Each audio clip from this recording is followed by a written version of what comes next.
ছেলের ডায়াবেটিস ধরা পড়েছে গত মাসে। রোজ সকালে সুগার চেক করতে হয়। আজ গ্লুকোমিটার খারাপ হয়ে গেছে। নতুনটা আনতে হবে। ইতিমধ্যে সুই দিয়ে আমার আঙুল ফুটিয়ে রক্তের ফোঁটা বের করেছি টেস্ট করার জন্য। হঠাৎ ছেলে আমার হাত ধরে সেই রক্তের ফোঁটা জিভ দিয়ে চেটে নিল। আমি চমকে উঠলাম। বললাম, এ তুই কি করলি? সে আমার দিকে তাকিয়ে বলল, মা, তোমার রক্তের স্বাদ মিষ্টি। এই রক্ত দিয়েই তুমি আমাকে তৈরি করেছ। আমি অস্বস্তি বোধ করলাম। সে আমার আঙুলটা তার ঠোঁটে চেপে ধরে বলল, মা, আমি তোমার সাথে রক্তের বন্ধন নয়, হৃদয়ের বন্ধন চাই। আমি তোমাকে ভালোবাসি। তুমি আমার স্ত্রী হও। বিয়ে করো আমাকে। আমার আঙুল থেকে রক্ত ঝরা বন্ধ হয়ে গেছে, কিন্তু হৃদয় থেকে একটা অদ্ভুত অনুভূতি ঝরতে শুরু করল। গ্লুকোমিটারের স্ক্রিনে এরর দেখাচ্ছিল, ঠিক যেমন আমার মনের অবস্থা গো। এই গল্পটি সম্পূর্ণ শুনলে আপনাদের পানি অটোমেটিক বের হয়ে যাবে, সো যত দ্রুত সম্ভব হাতের কাছে টিস্যু নিয়ে বসে পড়ো। বিছানার চাদর যেন নষ্ট না হয় সেটা সম্পূর্ণ খেয়াল রাখার অনুরোধ জানিয়ে গল্পটি এখন শুরু করব। তার আগে সর্বশেষ অনুরোধ, দয়া করে এমন পানি বের করার গল্প নিয়মিত শুনতে আমাদের চ্যানেলটি সকলেই সাবস্ক্রাইব করুন। ধন্যবাদ। হ্যালো বন্ধুরা, আমার নাম মীরা দাস। আমার বয়স 40 বছর। আমার স্বামীর নাম রাজীব দাস, বয়স 43 বছর। আমাদের 2 সন্তান, আরিয়ান আর প্রিয়া। আরিয়ান 18 বছর বয়সী, কলেজে পড়ে। প্রিয়া 10 বছর বয়সী, স্কুলে যায়। আজকের ঘটনাটা শুরু হয়েছিল একদম সকালে। আরিয়ানের ডায়াবেটিসের জন্য প্রতিদিন সকালে ব্লাড সুগার টেস্ট করতে হয়। আজ সকালে গ্লুকোমিটারটা কাজ করছিল না। আমি অগত্যা আমার আঙুল দিয়ে ব্লাড সুগার চেক করার চেষ্টা করছিলাম। ঠিক তখনই আরিয়ান এসে আমার হাত ধরল। সে বলল, মা, তোমার রক্তের স্বাদ মিষ্টি গো। আমি অবাক হয়ে তাকালাম। আরিয়ান আমার দিকে একটু অদ্ভুত চোখে তাকিয়ে বলল, মা, আমি তোমার সাথে শুধু রক্তের বন্ধন নয়, হৃদয়ের বন্ধন চাই। আমি বুঝতে পারছিলাম না সে কি বলতে চাইছে। তখন সে হঠাৎ বলল, মা, আমি তোমাকে ভালোবাসি। তুমি আমার স্ত্রী হও। বিয়ে করো আমাকে গি। আমি সম্পূর্ণ হতভম্ব হয়ে গেলাম। এ কি বলছে আরিয়ান? আমার নিজের ছেলে আমাকে বিয়ে করতে বলছে? আমি তাকে জোরে ধাক্কা দিয়ে বললাম, তুই কি পাগল হয়ে গেছিস? এসব কি বলছিস? কিন্তু আরিয়ান থামল না। সে বলতে লাগল, মা, আমি জানি এটা অদ্ভুত লাগছে, কিন্তু আমি তোমাকে একজন নারী হিসেবে দেখি। তুমি এত সুন্দর, এত যত্নশীল। আব্বার চেয়ে আমি তোমাকে বেশি খুশি রাখতে পারব। আমি আর শুনতে পারলাম না। আমি দৌড়ে রান্নাঘরে গিয়ে দরজা বন্ধ করে দিলাম। আমার হাত পা কাঁপছিল। এ কি হচ্ছে? আমার ছেলে আমার সাথে কেমন আচরণ করছে? প্রায় 10 মিনিট পর আমি রান্নাঘর থেকে বের হলাম। আরিয়ান তখনও বসে আছে। সে আমাকে দেখে উঠে দাঁড়াল। বলল, মা, আমি জানি তুমি রেগে গেছ, কিন্তু একটা কথা বলি। আমি কিছু না বলে তার দিকে তাকালাম। সে বলল, মা, আসলে ব্যাপারটা একটু আলাদা। আমি আজ সকালে একটা স্বপ্ন দেখেছি। খুব অদ্ভুত স্বপ্ন। স্বপ্নে দেখলাম যে আমাদের বাড়িতে একটা রহস্যময় ঘটনা ঘটেছে। আর সেই ঘটনার সাথে তোমার রক্তের একটা গভীর সম্পর্ক আছে গি। আমি অবাক হয়ে বললাম, কি ধরনের স্বপ্ন? আরিয়ান বলল, মা, স্বপ্নে দেখলাম যে আমাদের বাড়ির নিচে একটা গোপন ঘর আছে। সেই ঘরে আছে আমাদের পূর্বপুরুষদের অনেক রহস্য। আর সেই রহস্যের চাবি লুকিয়ে আছে তোমার রক্তে গু। আমি হাসতে লাগলাম। বললাম, এসব কি বলছিস? স্বপ্নের কথা বলে আমাকে এমন কথা বলেছিলি যেগুলো শোনা উচিত নয়? আরিয়ান লজ্জিত হয়ে বলল, মা, আমি দুঃখিত। আসলে স্বপ্নটা এত জীবন্ত ছিল যে আমি কনফিউজড হয়ে গিয়েছিলাম। আমি তোমাকে কোনো অস্বস্তি দিতে চাইনি গিয়ে। আমি একটু স্বস্তি পেলাম। মনে হলো ছেলেটা হয়তো সত্যিই স্বপ্নে কনফিউজড হয়ে গিয়েছিল।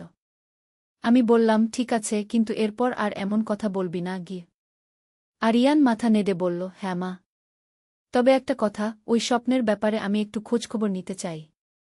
তোমার অনুমতি থাকলে আমি আমাদের পুরনো কাগজপত্র দেখতে চাই গিয়ে। আমি ভাবলাম, হয়তো ছেলেটার মনের কৌতূহল মেটাতে দিলে ভালো হবে। আমি বললাম, ঠিক আছে, তবে প্রিয়াকে নিয়ে কিছু করবি না গি। আরিয়ান বলল, না মা, প্রিয়াকে কিছু বলব না গি। দুপুরের দিকে আরিয়ান আমাদের পুরনো ট্রাঙ্কটা বের করল। সেখানে আমাদের পরিবারের পুরনো কাগজপত্র, ছবি আর নানান জিনিসপত্র ছিল। আমিও তার সাথে বসে পুরনো জিনিসগুলো দেখতে লাগলাম। হঠাৎ আরিয়ান একটা পুরনো ডায়েরি হাতে নিয়ে বলল, মা, এটা কার ডায়েরি? আমি দেখে বললাম, এটা তোমার দাদুর ডায়েরি। তিনি খুব ডায়েরি লিখতেন গু। আরিয়ান ডায়েরিটা খুলে পড়তে শুরু করল। হঠাৎ তার মুখের রং পাল্টে গেল। সে বলল, মা, এখানে খুব অদ্ভুত কিছু লেখা আছে গু। আমি বললাম, কি লেখা? আরিয়ান পড়ে শোনাতে লাগল, আজ একটা অদ্ভুত ঘটনা ঘটল। আমার স্ত্রী রিনার রক্তে একটা বিশেষ ক্ষমতা আছে। সে যখন কাটা স্থানে তার রক্ত লাগায়, সেই ক্ষত তাৎক্ষণিক সেরে যায়। শুধু তাই নয়, তার রক্তের স্পর্শে পুরনো জিনিসও নতুনের মতো হয়ে যায়। আমি অবাক হয়ে বললাম, এসব কি? তোমার দাদু হয়তো কোনো গল্প লিখেছিলেন গু। আরিয়ান আরও পড়তে লাগল, রিনার পূর্বপুরুষরা ছিলেন তান্ত্রিক। তারা বিশেষ ক্ষমতার অধিকারী ছিলেন। রিনার মধ্যেও সেই ক্ষমতার চিহ্ন দেখা যাচ্ছে। আমি লক্ষ্য করেছি, তার রক্ত সাধারণ রক্তের চেয়ে আলাদা। এটা একটু বেশি লাল এবং এর গন্ধ আলাদা গু। আমি ভয় পেয়ে গেলাম। বললাম, আরিয়ান, এই ডায়েরি বন্ধ করো। এসব পুরনো কুসংস্কারের কথা গু। কিন্তু আরিয়ান থামল না। সে বলল, মা, তুমি জানো তোমার মায়ের নাম কি ছিল? আমি বললাম, রিনা। কেন? আরিয়ান উত্তেজিত হয়ে বলল, মা, এই ডায়েরিতে তোমার মায়ের কথাই লেখা। মানে তোমার মধ্যেও ওই ক্ষমতা থাকতে পারে। আমি হাসি দিয়ে বললাম, এসব কি বলছিস? আমার মধ্যে কোনো জাদুর ক্ষমতা নেই গি। আরিয়ান বলল, মা, একটা পরীক্ষা করে দেখি না? তুমি কোনো পুরনো জিনিসে তোমার রক্ত লাগাও, দেখি কি হয়। আমি রাজি হলাম না।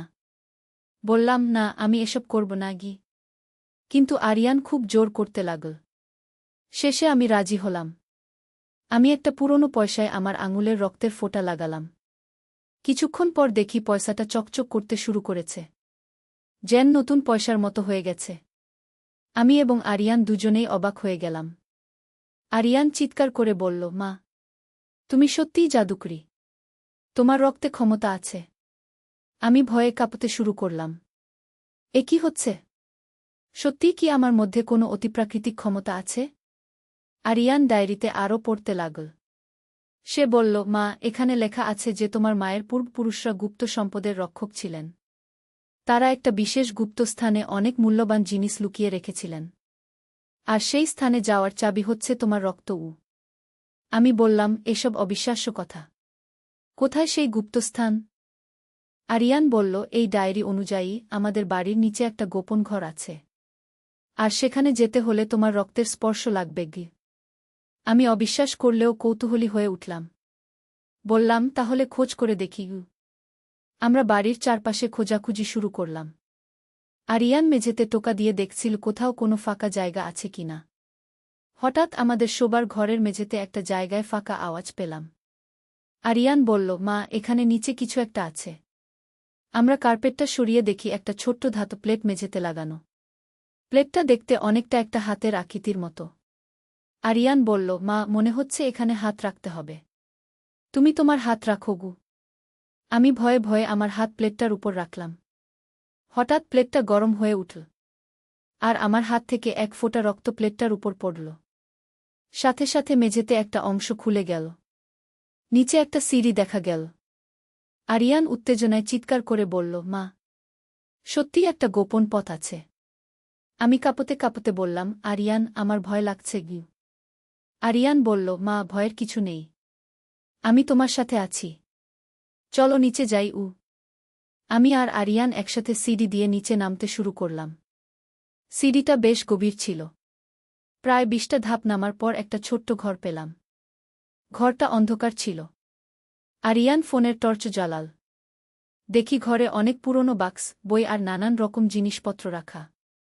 আরিয়ান একটা বাক্স খুলে দেখল। সেখানে অনেক পুরনো স্বর্ণের গহনা। আরেকটা বাক্সে অনেক পুরনো মুদ্রা। আমি অবিশ্বাসে বললাম, এসব কি? হঠাৎ আমি দেখি একটা পুরনো বইয়ের উপর আমার মায়ের নাম লেখা। রিনা দাসের ডায়েরি। আমি বইটা খুলে দেখি। সেখানে আমার মায়ের হাতের লেখায় অনেক কথা লেখা। আমি পড়তে শুরু করলাম, আমি রিনা দাস। আমার মধ্যে একটা বিশেষ ক্ষমতা আছে। আমার রক্তে নিরাময় ক্ষমতা আছে। যে কোনো ক্ষত, যে কোনো রোগ আমার রক্তের স্পর্শে সেরে যায়। আমার পূর্বপুরুষরা এই ক্ষমতার অধিকারী ছিলেন। আমি আরও পড়তে লাগলাম, কিন্তু এই ক্ষমতার একটা বিপদও আছে। যদি কেউ এই ক্ষমতার অপব্যবহার করে, তাহলে খুব বড় বিপদ হতে পারে। তাই আমি এই রহস্য গোপন রেখেছি। শুধু আমার মেয়ে মীরার জানা উচিত। পড়তে পড়তে আমার চোখে জল এসে গেল। আমার মা আমার জন্য এত কিছু গোপন রেখেছিলেন। আরিয়ান বলল, মা, এখানে আরও অনেক কিছু আছে। দেখো এই বাক্সটা। আমি দেখি একটা বাক্সে অনেক ওষুধের শিশি রাখা। আর একটা কাগজে লেখা, এই ওষুধগুলো রিনার রক্ত দিয়ে তৈরি। যে কোনো রোগের জন্য কার্যকর। আমি অবাক হয়ে গেলাম। আমার মা এত কিছু জানতেন। হঠাৎ আরিয়ান বলল, মা, তুমি কি তোমার ক্ষমতা পরীক্ষা করে দেখবে? হয়তো তুমি কোনো রোগ সারাতে পারবে। আমি বললাম, কি রকম?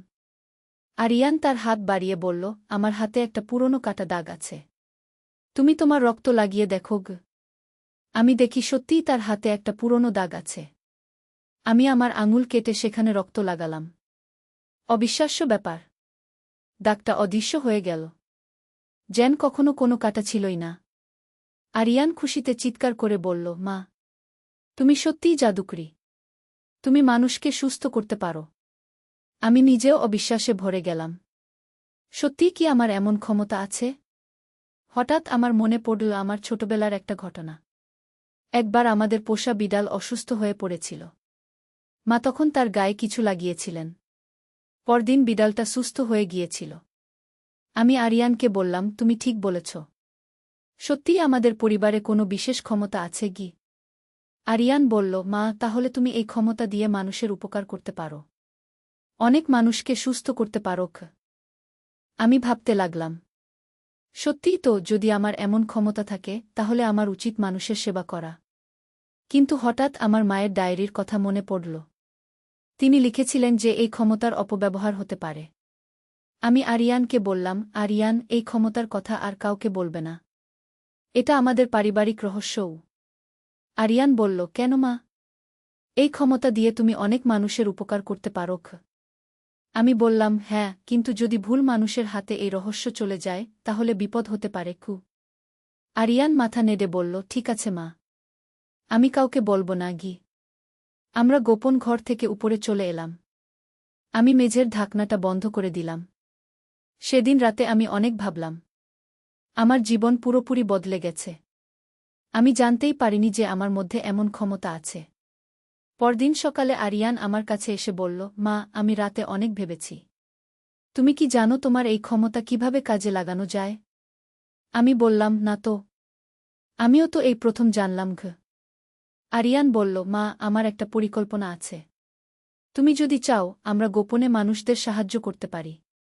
কিন্তু কাউকে জানাবো না যে তুমি কিভাবে তাদের সুস্থ করছো। আমি ভাবলাম, ছেলের কথায় যুক্তি আছে। যদি আমি সত্যিই মানুষের উপকার করতে পারি তাহলে এই ক্ষমতা লুকিয়ে রাখা উচিত নয়। আমি বললাম, ঠিক আছে, কিন্তু খুব সাবধানে করতে হবে। সেদিনই আমরা আমাদের পাশের বাড়ির কাকিমার বাড়িতে গেলাম। তিনি বহুদিন ধরে হাঁটুর ব্যথায় ভুগছিলেন। আমি তাকে বললাম, কাকিমা, আমার কাছে একটা বিশেষ মলম আছে। এটা লাগিয়ে দেখুন। আমি আগে থেকে আমার রক্ত মিশিয়ে একটা মলম তৈরি করে নিয়ে গিয়েছিলাম। কাকিমা সেই মলম লাগালেন। দুদিন পরে কাকিমা আমাদের বাড়িতে এসে খুশি হয়ে বললেন, মীরা, তোমার মলমটা অসাধারণ। আমার হাঁটুর ব্যথা একদম সেরে গেছে। আমি এবং আরিয়ান খুশি হয়ে গেলাম। আমাদের পরিকল্পনা সফল হয়েছে। এভাবে আমরা ধীরে ধীরে আশেপাশের মানুষদের সাহায্য করতে শুরু করলাম। কিন্তু সবসময় গোপনীয়তা বজায় রাখলাম। একদিন আরিয়ান আমাকে বলল, মা, আমার মনে হয় প্রিয়ারও জানা উচিত। সে আমাদের পরিবারের সদস্যও। আমি ভাবলাম, প্রিয়া এখনো ছোট, মাত্র 10 বছর। তার পক্ষে এই রহস্য বোঝা এবং গোপন রাখা কঠিন হবে। আমি বললাম, না আরিয়ান, প্রিয়া এখনো ছোট। বড় হলে বলবু। কিন্তু কপাল খারাপ। একদিন প্রিয়া আমাদের গোপন ঘরে যাওয়া দেখে ফেল। সে লুকিয়ে আমাদের পিছু নিল। যখন আমরা গোপন ঘর থেকে বের হলাম প্রিয়া আমাদের সামনে এসে দাঁড়াল। বলল, আম্মু, আপনারা কি করছেন? এই গোপন ঘরটা কি? আমি এবং আরিয়ান দুজনেই হতভম্ব হয়ে গেলাম। এখন কি করব? আরিয়ান বলল, প্রিয়া, তুমি কতক্ষণ ধরে দেখছ? প্রিয়া বলল, আমি সব দেখেছি। আম্মুর হাত থেকে রক্ত পড়ে মেঝে খুলে গেছে। নিচে একটা ঘর আছে। আর আম্মু রক্ত দিয়ে দাদা ভাইয়ের হাতের দাগ সারিয়ে দিয়েছেন। আমি বুঝলাম এখন আর লুকানো যাবে না। আমি প্রিয়াকে কাছে ডেকে বললাম, প্রিয়া, তুমি যা দেখেছ সেটা আমাদের পারিবারিক একটা রহস্য। এই কথা কাউকে বলবে না গি। প্রিয়া বড় চোখে তাকিয়ে বলল, আম্মু, আপনি কি জাদুকরি? আমি হেসে বললাম, হ্যাঁ রে, আমি একটু জাদু জানি। কিন্তু এটা আমাদের গোপন কথা গু। প্রিয়া খুশিতে হাততালি দিয়ে বলল, বাহ, আমার আম্মু জাদুকরি। আমিও কি জাদু শিখতে পারব? আমি বললাম, হয়তো বড় হলে পারবে। কিন্তু এখন তোমাকে এই রহস্য গোপন রাখতে হবে গ। প্রিয়া মাথা নেড়ে বলল, ঠিক আছে আম্মু। আমি কাউকে বলবো না গি। এভাবে আমাদের পুরো পরিবার এই রহস্যের অংশীদার হয়ে গেল। কিছুদিন পর আমার স্বামী রাজীব অফিস থেকে এসে বলল, মীরা, আশেপাশে তোমার সম্পর্কে অনেক ভালো কথা শুনি। অনেকে বলছে তুমি যে কোনো রোগ সারিয়ে দিতে পারো গো। আমি একটু ঘাবড়ে গেলাম।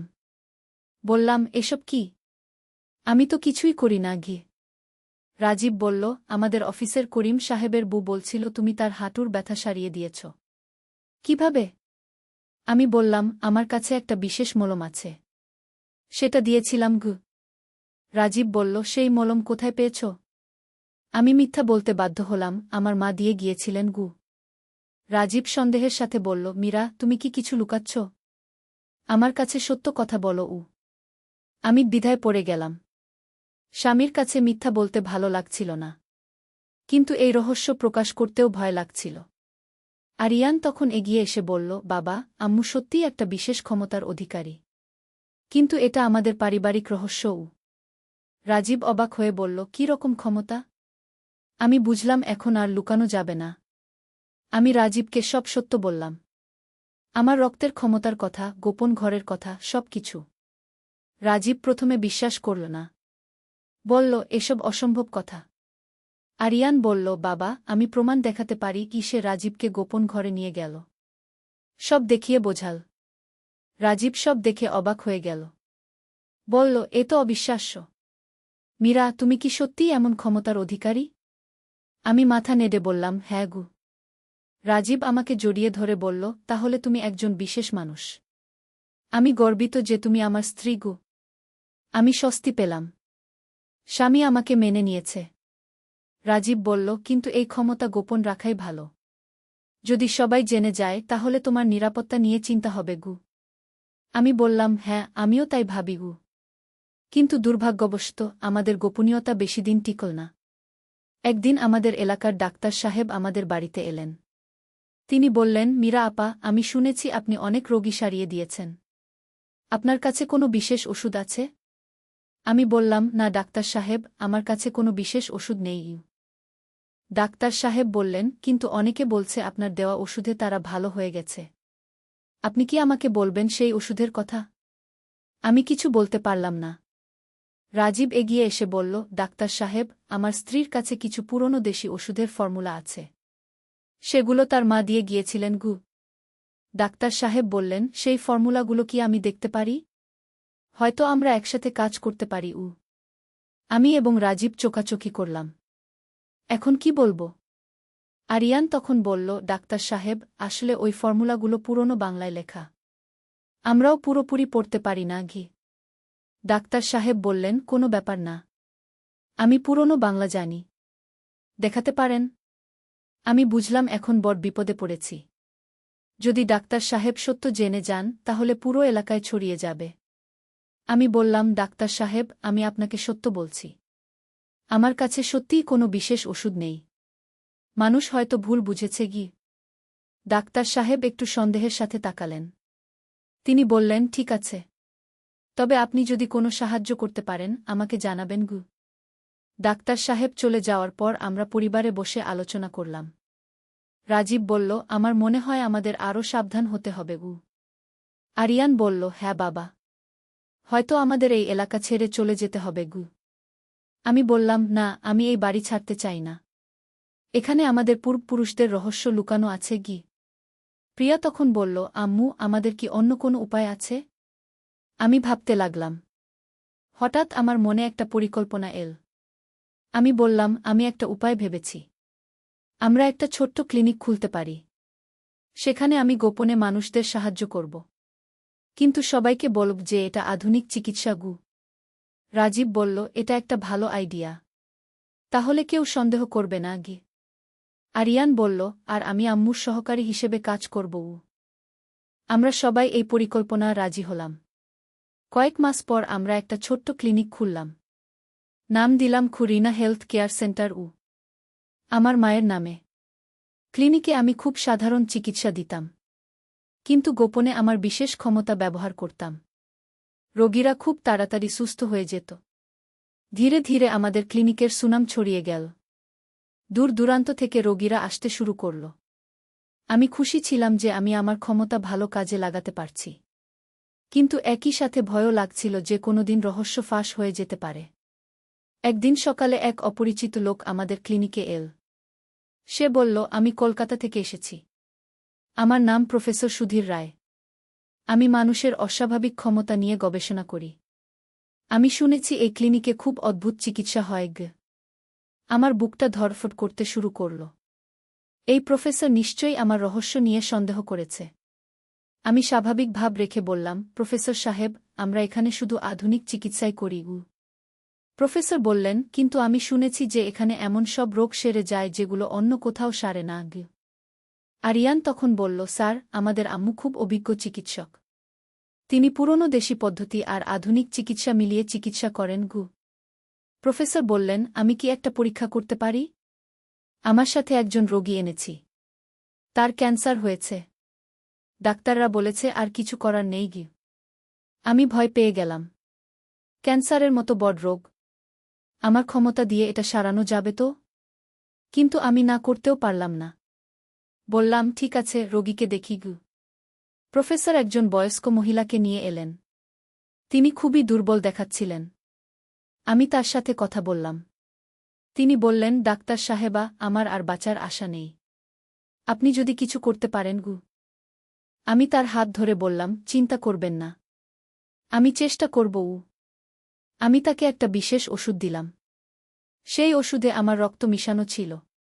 বললাম, এই ওষুধ 3 দিন খাবেন। 3 দিন পর মহিলা আবার এলেন। এবার তাকে অনেক ভালো দেখাচ্ছিল। তিনি বললেন, ডাক্তার সাহেবা, আমি অনেক ভালো বোধ করছি। প্রফেসর তার চেকআপ করে অবাক হয়ে গেলেন। তিনি বললেন, এ কি করে সম্ভব? 3 দিনে ক্যান্সারের লক্ষণ অনেক কমে গেছে। আমি বললাম, হয়তো ওষুধটা কাজ করেছে। প্রফেসর বললেন, আপনি কোনো ওষুধ দিয়েছেন? আমি জানতে পারি? আমি বিব্রত হয়ে বললাম, এটা আমার নিজস্ব ফর্মুলা। প্রফেসর বললেন, ডাক্তার সাহেবা, আমি একটা বিশেষ অনুরোধ করতে চাই। আমি কি আপনার ওষুধের একটা স্যাম্পল নিতে পারি? আমি এটা গবেষণাগারে টেস্ট করতে চাই। আমি খুব বিপদে পড়ে গেলাম। যদি তিনি আমার রক্ত টেস্ট করেন তাহলে সব ফাঁস হয়ে যাবে। আমি বললাম, দুঃখিত প্রফেসর সাহেব, এই ওষুধের ফর্মুলা আমার পারিবারিক গোপনীয়তা। প্রফেসর একটু হতাশ হয়ে বললেন, ঠিক আছে, তবে আমি আবার আসব। প্রফেসর চলে যাওয়ার পর আমরা পরিবারে আলোচনা করলাম। রাজীব বলল, মীরা, এই প্রফেসর একটা সমস্যা হতে পারে। সে নিশ্চয়ই আমাদের রহস্য নিয়ে সন্দেহ করেছে। আরিয়ান বলল, আম্মু, হয়তো আমাদের ক্লিনিক বন্ধ করে দিতে হবে। আমি বললাম, না, আমি এত সহজে হার মানব না। অনেক রোগী আমাদের উপর নির্ভর করে। সেদিন রাতে আমি অনেক ভাবলাম, আমার এই বিশেষ ক্ষমতা কি সত্যিই গোপন রাখা উচিত? হয়তো আমার উচিত পুরো পৃথিবীকে জানানো যে আমার মধ্যে এমন ক্ষমতা আছে। কিন্তু তাহলে কি হবে? হয়তো অনেক মানুষ আমাকে ব্যবহার করতে চাইবে। হয়তো কিছু খারাপ মানুষ আমার ক্ষমতার অপব্যবহার করবে। আমার মায়ের কথা মনে পড়ল। তিনি লিখেছিলেন যে এই ক্ষমতা গোপন রাখাই ভালো। পরদিন সকালে প্রফেসর আবার এলেন। এবার তিনি আরও কয়েকজন লোক নিয়ে এসেছেন। তিনি বললেন, ডাক্তার সাহেবা, আমি আমার কয়েকজন সহকর্মী নিয়ে এসেছি। আমরা আপনার চিকিৎসা পদ্ধতি দেখতে চাই। আমি বুঝলাম এটা একটা ফাঁদ। তারা নিশ্চয়ই আমার রহস্য ধরে ফেলতে চায়। আমি বললাম, প্রফেসর সাহেব, আমি রোগী দেখার সময় অন্য কাউকে ঘরে রাখি না। প্রফেসরের একজন সহকর্মী বলল, আমরা শুধু দেখব, কিছু বলব না। আমার আর কোনো উপায় ছিল না। আমি রাজি হয়ে গেলাম। সেদিন অনেক রোগী এসেছিল। আমি স্বাভাবিকভাবে চিকিৎসা করতে লাগলাম। কিন্তু আমার বিশেষ ক্ষমতা ব্যবহার করতে সাহস পেলাম না। অনেক রোগী যারা আমার বিশেষ চিকিৎসার আশায় এসেছিল তারা হতাশ হয়ে চলে গেল। প্রফেসর বললেন, ডাক্তার সাহেবা, আজ আপনার চিকিৎসা অন্যরকম লাগল। গতকাল যেরকম অদ্ভুত ফলাফল দেখেছিলাম, আজ সেরকম দেখলাম না গি। আমি বিব্রত হয়ে বললাম, প্রতিদিন একরকম হয় না গি। প্রফেসর সন্দেহের চোখে তাকিয়ে বললেন, আমি আবার আসবো। সেদিন রাতে আমি খুব বিষণ্ণ ছিলাম। আমি বুঝলাম যে এভাবে চলতে পারবে না। হয়তো আমাকে সত্যিই আমার ক্ষমতার কথা সবাইকে বলতে হবে। আর ইয়ান, আমাকে সান্ত্বনা দিও।